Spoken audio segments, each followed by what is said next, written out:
नमस्कार, आप देख रहे हैं हमारा खास प्रोग्राम हिस्ट्री शीटर और आपके साथ मैं हूं मीनाक्षी रजत। आज हम बात करने वाले हैं एक ऐसे आतंकी की जिसने अपना जीवन तो गरीबी में बिताया, लेकिन जवानी की दहलीज पर कदम रखने के साथ ही जुर्म की दुनिया में भी कदम रखा। इस तरह वो देखते ही देखते मुंबई को दहलाने का मास्टरमाइंड बन गया। हम बात कर रहे हैं टाइगर मेमन की, जिसने 1993 में मुंबई को दहलाकर भारत को ऐसा जख्म दिया जो आज नासूर बन गया है।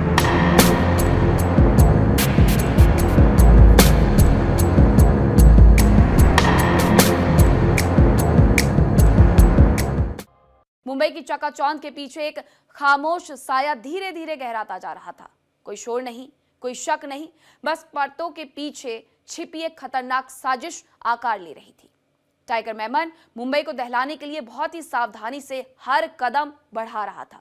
शहर की भागदौड़ में घुलकर उसने बारूद का ढेर इकट्ठा करना शुरू किया। हथियारों का जखीरा भी धीरे धीरे तैयार करने लगा, वो भी बिना किसी को भनक लगे। हर चाल सोची समझी थी, पूरी प्लानिंग के साथ की गई थी। आने वाले खतरे की आहट तक किसी को नहीं थी, लेकिन इस सन्नाटे के पीछे छिपा तूफान मुंबई को दहलाने के लिए पूरी तरह से तैयार हो गया था। बस एक चिंगारी का इंतजार था।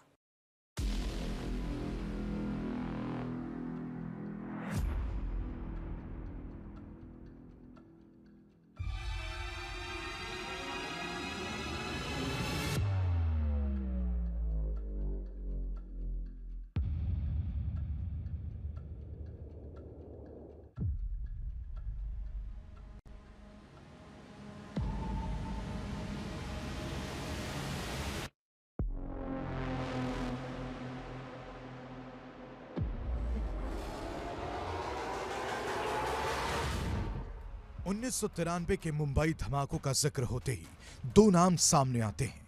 पहला याकूब मेमन और दूसरा धमाकों की प्लानिंग करने वाला टाइगर मेमन। आपको जानकर हैरानी होगी कि ये दोनों सगे भाई थे।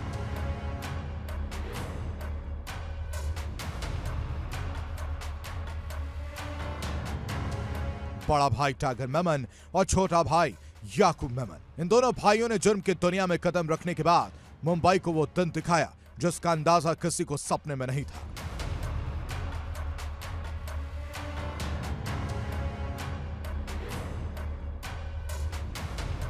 अपने माता पिता और 5 भाई बहनों के साथ मुंबई के मोहम्मद अली रोड इलाके में बनी कड़िया बिल्डिंग के कमरे में रहने वाले इब्राहिम मुश्ताक अब्दुल रजाक नदीम मेमन को आज पूरी दुनिया टाइगर मेमन के नाम से जानती है।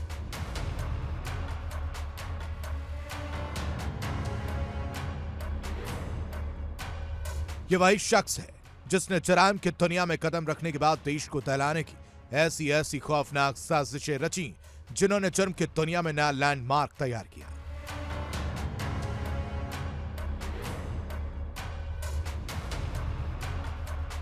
चौबीस नवंबर 1960 को मुंबई की धरती पर पैदा हुए टाइगर मेमन ने मुंबई के इस्माइल बेग मोहम्मद स्कूल से 10वीं की पढ़ाई पूरी की। इसके बाद घर की तंगी हालत देखकर नौकरी करने का मन बनाया और तेजी से नौकरी की तलाश करने लगा। उसकी कोशिश रंग लाई।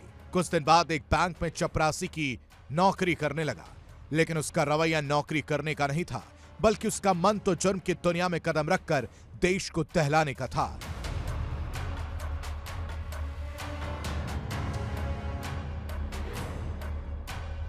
वो ज्यादा दिनों तक बैंक में टिक नहीं पाया। कहा जाता है कि चाय को लेकर बैंक मैनेजर के साथ उसका झगड़ा हो गया था, जिसके बाद बैंक मैनेजर ने उसकी पिटाई कर दी और बाद में उसे नौकरी से भी निकाल दिया।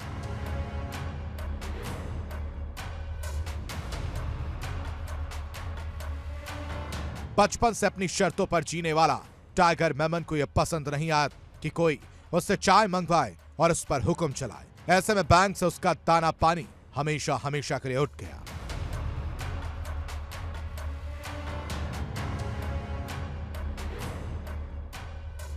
साल 1993 मुंबई में हुए सिलसिलेवार बम धमाके, और इन धमाकों के पीछे जिस नाम की सबसे ज्यादा चर्चा हुई वो नाम था टाइगर मेमन का।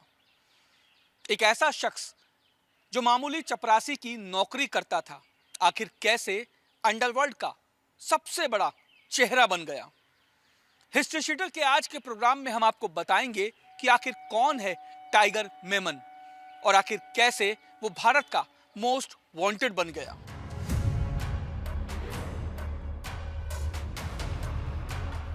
दरअसल गैंगस्टर टाइगर मेमन के पिता अब्दुल रजाक मुंबई में बिल्डिंग का काम करते थे। ऐसे में घर का खर्च मुश्किल से चल पाता था। पिता की कमाई इतनी नहीं हो पाती थी कि परिवार के 8 लोगों का भरण पोषण हो सके, इसलिए टाइगर ने नौकरी करने का फैसला लिया था। लेकिन उसे उसकी जिद और तेवर ने कहीं टिकने नहीं दिया।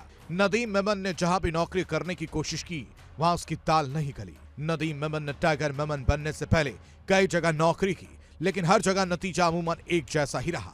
अपनी जवानी के दौर में नदीम मेमन ने परिवार के आर्थिक हालात बदलने के लिए कई कोशिशें की, लेकिन हर बार वो अपने नाकाम रहा। कुछ साल इसी तरह गुजारे।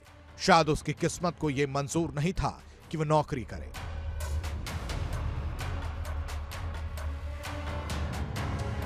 दरअसल गरीबी से पिटा हुआ नदीम मेमन शॉर्टकट के जरिए अमीर बनना चाहता था। वो चाहता था कि एक झटके में वो अपने परिवार की परेशानियों को दूर कर दे। उसकी यही चाहत जुर्म के रास्ते पर उसे लेकर चली गई।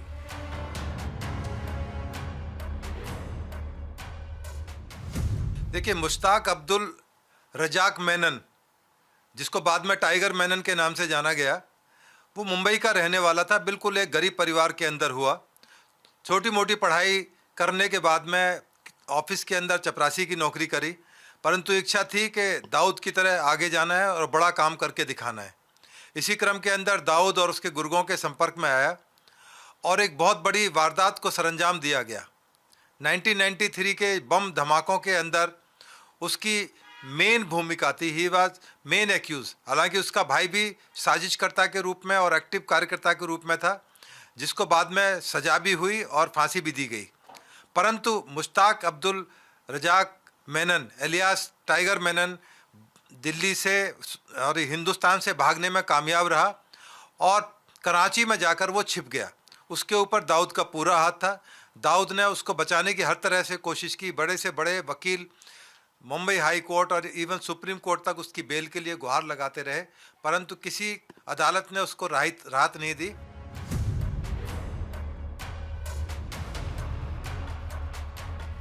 अस्सी और 90 के दशक में मुंबई का हाल आज के जैसा नहीं था।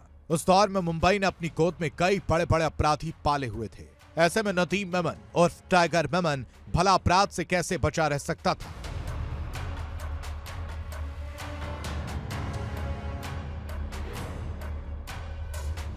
उस वक्त मुंबई में बड़े बड़े अपराधियों का दबदबा देखकर नदीम मेमन ने भी जुर्म की दुनिया में जाने का फैसला कर लिया। इस सोच के साथ ही उसकी जिंदगी में बड़ा बदलाव आ गया था। कहा जाता है कि बैंक में चपरासी की नौकरी छोड़ने के बाद नदीम मेमन की जिंदगी में सबसे बड़ा बदलाव आया।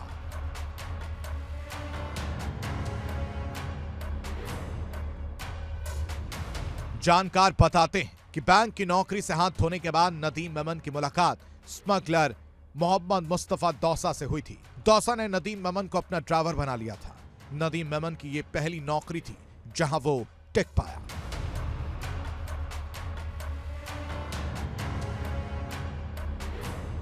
कहा जाता है कि दौसा के साथ काम करते हुए नदीम मेमन दुबई के स्मगलर याकूब भट्टी से मिला था। इस मुलाकात के बाद नदीम मेमन का पहला प्रमोशन हुआ। दौसा ने नदीम मेमन को अपना कैरियर बना लिया। इस प्रमोशन के साथ ही मुश्ताक नदीम मेमन को दुबई से सोना स्मगलिंग करने का काम मिल गया था। सोने के स्मगलिंग के दौरान नदीम मेमन पाकिस्तानी स्मगलर तौफीक जलियावाला के संपर्क में आया।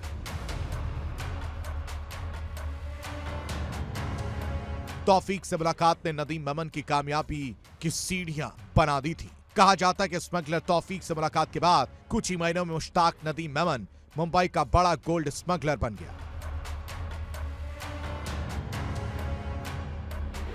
अपनी दिलेरी के लिए पूरी मुंबई में फेमस नदीम मेमन को स्मगलिंग की दुनिया में टाइगर के नाम से पुकारा जाने लगा था। इसके बाद नदीम मेमन हमेशा हमेशा के लिए जुर्म की दुनिया का टाइगर मेमन बन गया।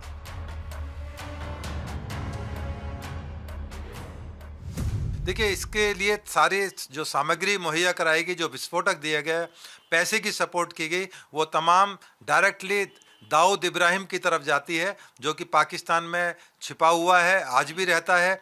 तो वो तमाम जो चीज़ें थी दाऊद को इंडिकेट करती हैं, दाऊद को इम्प्लिकेट करती हैं। दाऊद का भी नाम जब उसके भाई को मेनन को इंट्रोगेशन किया गया था तो उसके मेमन के इंट्रोगेशन में बात आई थी कि भाईजान हमें सपोर्ट कर रहे थे, हर तरह की सुविधा मुहैया करा रहे थे।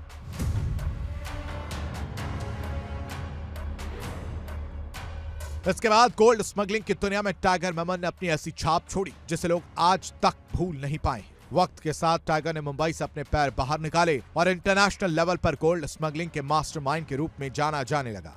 चंद सिक्कों के लिए नौकरी करने वाला मुश्ताक नदीम मेमन अब अपनी जेब में गोल्ड रखकर चलने वाला टाइगर मेमन बन गया था।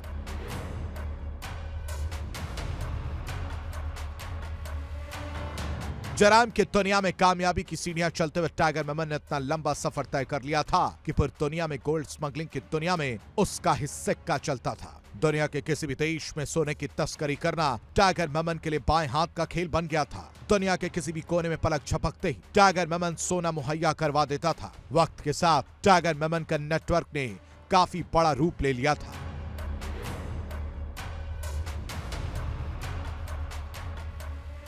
दक्षिणी मुंबई की तंग गलियों से निकलकर एक आम परिवार का लड़का आखिर कैसे स्मगलिंग की दुनिया का टाइगर बन गया। ये कहानी है उसी इब्राहिम मुश्ताक मेमन की जिसने सोने की स्मगलिंग से लेकर दुबई कनेक्शन तक अपने नाम की ना सिर्फ अलग पहचान बनाई बल्कि अपने नाम का इतना खौफ पैदा कर दिया कि टाइगर मेमन का नाम सुनते ही दुश्मनों को पसीना आ जाता था।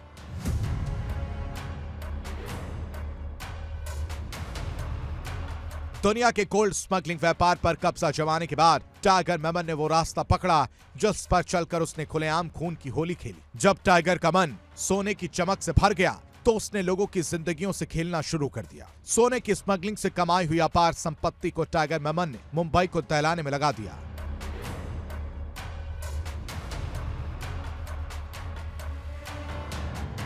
जानकारों का कहना है कि टाइगर मेमन ने जिन की दुनिया में कदम रखने से पहले पाई जोड़कर एक दुकान रखी थी, लेकिन उसकी वो दुकान दंगे की भेंट चढ़ गई। दंगाइयों ने उसकी दुकान को आग के हवाले कर दिया था जिससे उसकी दुकान में रखा सारा सामान जलकर राख हो गया था। जबकि कुछ लोगों का कहना है कि मुंबई दंगे में टाइगर मेमन की तजारत इंटरनेशनल कंपनी को दंगाइयों ने आग के हवाले कर दिया था।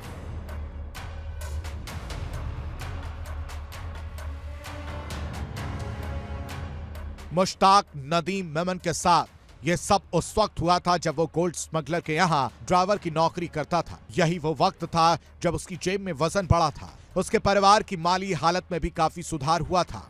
जब मुश्ताक नदीम मेमन टाइगर मेमन बनकर मुंबई लौटा तो उसने दंगा के दौरान मिले जख्मों का बदला लेने की ठान ली थी। कुछ लोगों का मानना है कि सोने की स्मगलिंग से कमाए हुए पैसे को टाइगर ने बारूद में बदलना शुरू कर दिया था। वो अपने साथ हुई हर जाति का बदला बेहद खौफनाक तरीके से लेना चाहता था।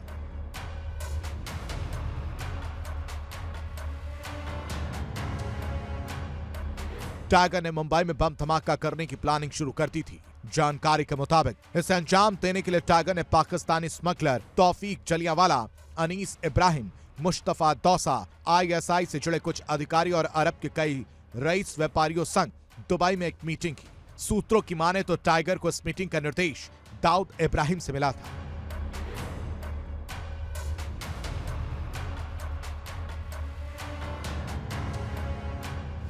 देखिए उस टाइम चूंकि दाऊद का पूरा एक छत्र राज्य था, दुबई, बहरीन, तमाम सिंगापुर और बैंकॉक के अंदर, तो उसमें तमाम जो उसके गुर्गे थे उसके पास मुंबई में अक्सर आकर उससे मिलते थे। उसको बताते थे कि तुम्हारी भाईजान से दोस्ती करा दी जाएगी और आप बड़े लेवल पर जाकर काम कर सकते हो। इसी क्रम के अंदर उसको बहुत ज़्यादा पैसा दिया गया, तमाम चीज़ें दी गई कि आप विस्फोटक सामग्री हो या उसको कन्वेंस हो, तमाम चीज़ें उसको दाऊद गैंग की तरफ से मुहैया कराई गई और वो दाऊद की आँख का सितारा बन गया।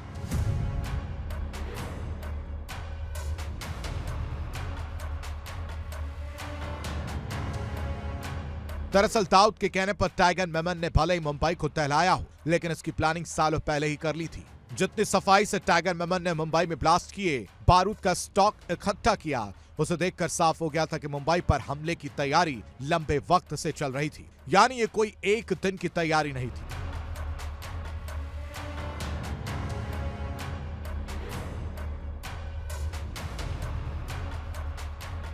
सूत्रों की माने तो शुरुआती वक्त में टाइगर मेमन और दाऊद इब्राहिम ने मिलकर हिंदू नेताओं की हत्या की प्लानिंग की थी, लेकिन बाद में मोहर पूरी मुंबई को धमाकों से दलाने की साजिश पर लगी।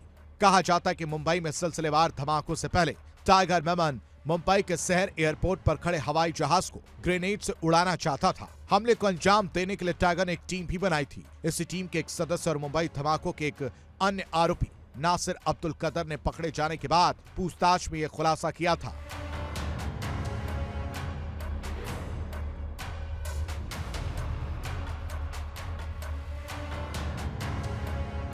नासिर के मुताबिक आईएसआई से मिले निर्देशों के बाद टाइगर ने अपनी प्लानिंग बदल दी। हवाई जहाज की जगह मुंबई के अलग अलग जगहों पर हमले की प्लानिंग को अंजाम देने का काम शुरू हुआ। तफ्तीश के दौरान जांच एजेंसियों को तेल रिफाइनरी पर हमले की साजिश रचने के मामले में भी टाइगर मेमन का हाथ सामने आया था।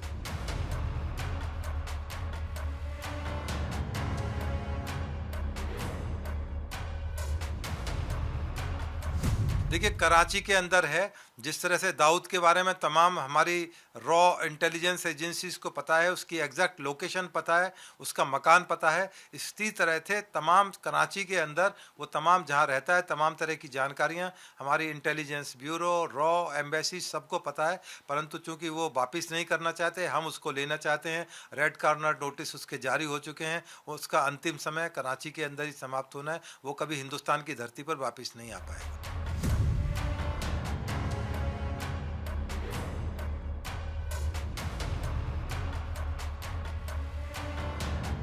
1993 मुंबई धमाकों के दोषी याकूब मेमन को भले ही फांसी दे दी गई हो, लेकिन धमाकों का मुख्य साजिशकर्ता और उसका बड़ा भाई टाइगर मेमन अभी भी आजाद घूम रहा है। जांच एजेंसियों की माने तो टाइगर मेमन के आदेश पर ही छोटे भाई याकूब ने मुंबई धमाकों में इस्तेमाल होने वाली गाड़ियों को न सिर्फ खरीदा, बल्कि गाड़ियां खरीदने के लिए पैसों का इंतजाम भी किया था।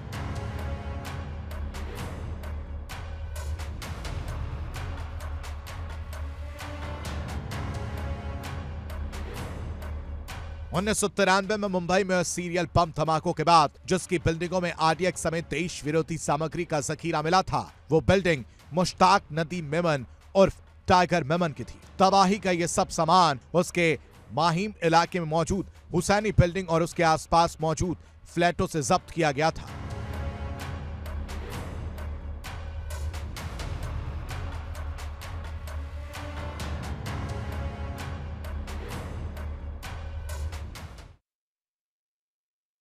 मुंबई हमले की जांच में इतना तो साफ हो गया कि इस पूरी साजिश के पीछे टाइगर मेमन का हाथ है। इसके कई सबूत भी मिले, लेकिन जब तक साजिश का पर्दाफाश होता तब तक बहुत देर हो चुकी थी। टाइगर मेमन अपने परिवार के साथ देश छोड़कर फरार हो गया था। भले ही टाइगर मेमन मुंबई को दहलाकर फरार हो गया, लेकिन जांच एजेंसियों ने अपना काम जारी रखा और इसी के तहत साजिश की पूरी परतें खुलती चली गई और तार सीधे पाकिस्तान से छिपकर बैठे दाऊद और आईएसआई से जुड़ गए।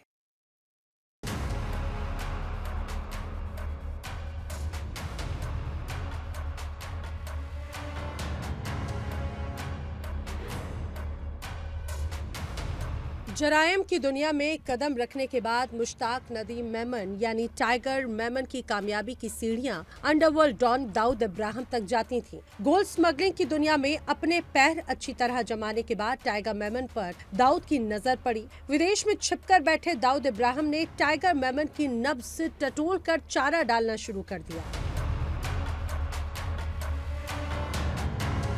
दरअसल दाऊद को मुंबई में खून की होली खेलने और दहशत फैलाने के लिए ऐसा शख्स चाहिए था जिसकी धाक मुंबई के साथ साथ पूरी दुनिया पर चलती हो। मुंबई में अपराध की दुनिया का बादशाह टाइगर मेमन ठीक वैसा ही था जैसा दाऊद चाहता था। दोनों में एक समानता थी, वो ये कि दोनों ने मुंबई पर राज किया। पहले दाऊद का सिक्का मुंबई पर चला और उसके बाद मुश्ताक नदीम मेमन ने टाइगर बनकर मुंबई पर कब्जा कर लिया। ऐसे में दाऊद इब्राहिम टाइगर मेमन को अपने सक्सेसर के रूप में भी देख रहा था। कुछ लोग मानते हैं कि दाऊद को पूरा भरोसा था कि टाइगर मेमन उसका मकसद जरूर पूरा करेगा। मुंबई दंगों के बाद बदले की आग में जल रहा टाइगर मेमन धीरे धीरे एक बहुत खतरनाक और बड़ी साजिश की ओर बढ़ गया। भारत के मोस्ट वांटेड और अंडरवर्ल्ड डॉन दाऊद इब्राहिम और उसके नेटवर्क के साथ मिलकर टाइगर मेमन ने एक बहुत बड़ी प्लानिंग तैयार की। यह प्लानिंग इतनी खतरनाक थी कि इस प्लानिंग के एग्जीक्यूशन के बाद ना सिर्फ मुंबई बल्कि पूरा देश हिल गया। टाइगर मेमन को भी मुंबई से बदला लेने का मौका मिल गया था। सालों से अपने सीने में मुंबई से बदला लेने की आग लेकर घूम रहा मुश्ताक नदीम मेमन उर्फ टाइगर मेमन के लिए दाऊद का ऑफर गोल्डन चांस था। वो बस मौके की तलाश में था कि कब उसे मुंबई वालों से बदला लेने का मौका मिले। दरअसल मुंबई दंगे में उसकी कंपनी को दंगाइयों ने जलाकर राख कर दिया। तब से टाइगर मेमन बदले की आग में झुलस रहा था।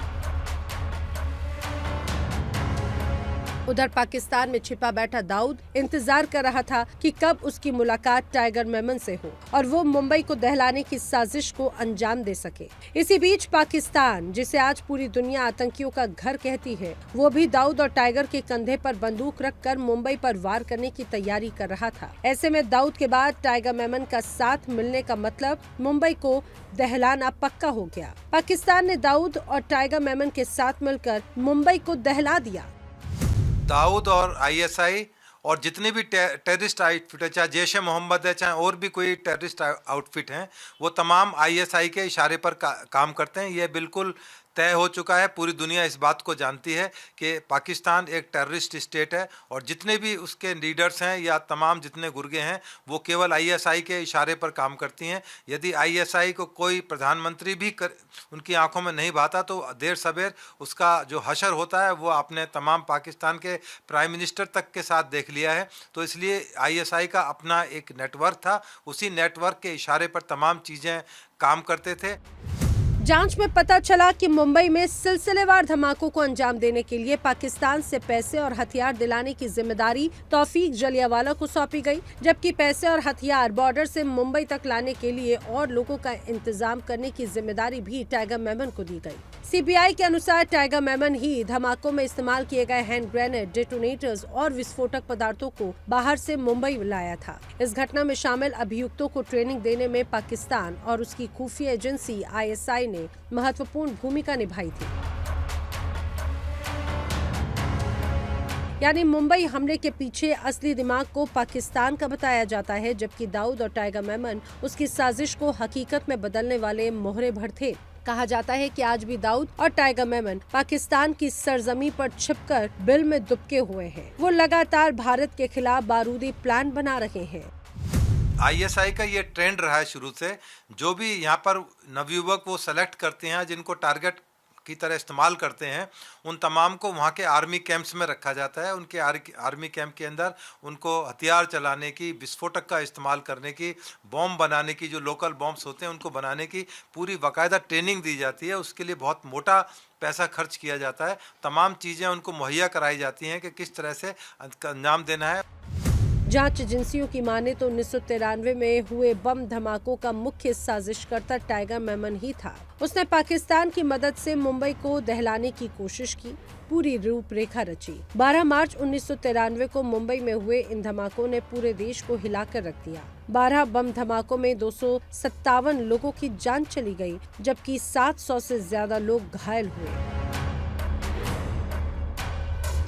ये हमला भारत के इतिहास में सबसे बड़े आतंकी हमलों में से एक था। कहा जाता है कि टाइगर मेमन ने इस हमले की साजिश अपने भाई याकूब मेमन और अंडरवर्ल्ड डॉन दाऊद इब्राहिम के साथ मिलकर रची थी। जांच में पता चला ये हमला 1992 के बाबरी मस्जिद विध्वंस के बाद हुए दंगों का बदला लेने के लिए किया गया था, लेकिन जांच में कई और भी पहलू सामने आए। अगर पूरी साजिश को सीधा समझा जाए तो मुंबई को दहलाने का सपना पाकिस्तान का था, जबकि इसे अंजाम पहुंचाने की जिम्मेदारी दाऊद और उसके छोटे भाई अनीस इब्राहिम, टाइगर मेमन और उसका छोटा भाई याकूब मेमन के हिस्से थी।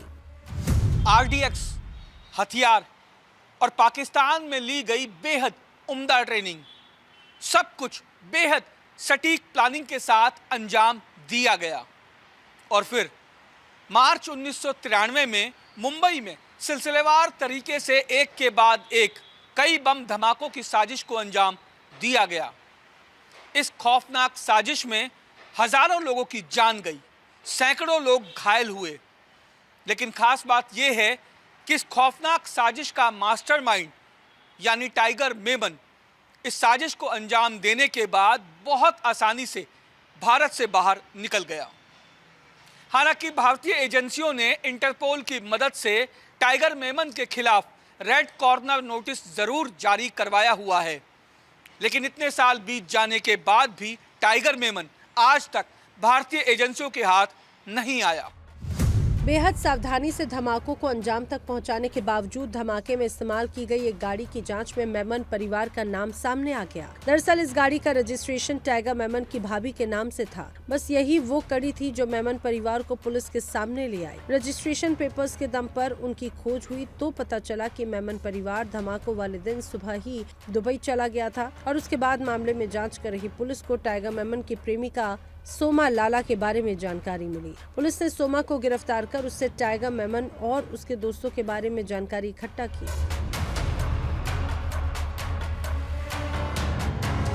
सूत्रों की माने तो भाई याकूब मेमन को चार्टर्ड अकाउंटेंट बनाने और उसकी पढ़ाई का पूरा खर्चा भी टाइगर मेमन ने ही उठाया था। टाइगर मेमन ने अपने भाइयों और रिश्तेदारों को भी अपराध के धंधे में शामिल कर दिया। उसका भाई याकूब ही टाइगर मेमन के कारोबार को संभालने में अहम भूमिका निभाता है। याकूब ने टाइगर की काली कमाई को वैध दिखाने के लिए कई फर्जी कंपनियां बनाई और संपत्तियों में निवेश किया।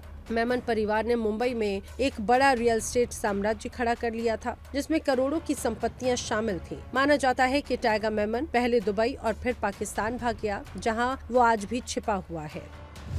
देखिए, जब उसके RDX के बारे में तमाम चीज़ें जानकारी हासिल की गई, कॉल डिटेल्स, तमाम CCTV फुटेज और जो सीक्रेट इन्फॉर्मर्स थे उस समय मुंबई के, उन्होंने तमाम ने ये इंडिकेट किया कि टाइगर मेमन चूँकि दाऊद के कांटेक्ट में है और तमाम चीज़ें उसकी तरफ झुकाव हो रही हैं। जब उसके घर की तलाशी ली गई तो या जो व्हीकल इस्तेमाल किए गए उसमें उनके कंटेंट्स मिले उसके अंदर कि उसमें छोटे मोटे जो रिजर्वूल होते हैं वो वहाँ पर मिले, तो उससे कनेक्ट हो गया कि ये जो जितना भी विस्फोटक सामग्री इकट्ठी की गई थी, RDX इकट्ठा किया गया था, ये उसके घर पर स्टोर किया गया था।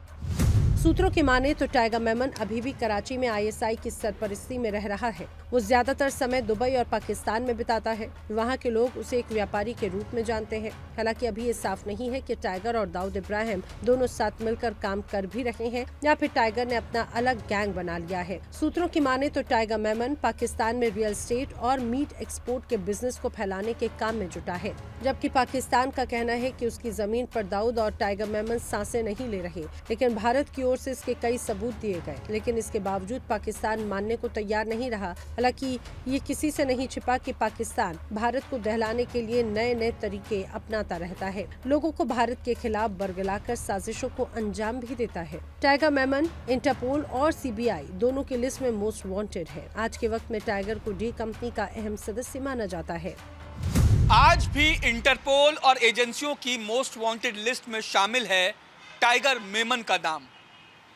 लेकिन एक बहुत बड़ा सवाल ये भी है कि साल 1993 के मुंबई में हुए सिलसिलेवार बम धमाकों में मारे गए लोगों को आखिर इंसाफ कब मिलेगा और कब खत्म होगी इस कहानी की तलाश। वीडियो जर्नलिस्ट दिनेश द्विवेदी के साथ रजनीश शर्मा, इंडिया डेली, दिल्ली। 1993 मुंबई धमाकों के दोषी याकूब मेमन को भले ही फांसी दे दी गई हो, लेकिन धमाकों का मुख्य साजिशकर्ता उसका बड़ा भाई टाइगर मेमन अभी भी आजाद घूम रहा है। भले ही वो पाकिस्तान में आजाद होकर घूम रहा हो, लेकिन एक दिन उसे मुंबई हमलों में मारे गए लोगों की जिंदगी का हिसाब देना होगा। ऐसे में देखने वाली बात ये है कि आखिर कब तक टाइगर मेमन अपनी करनी की सजा से बच पाता है। Bureau report, India daily.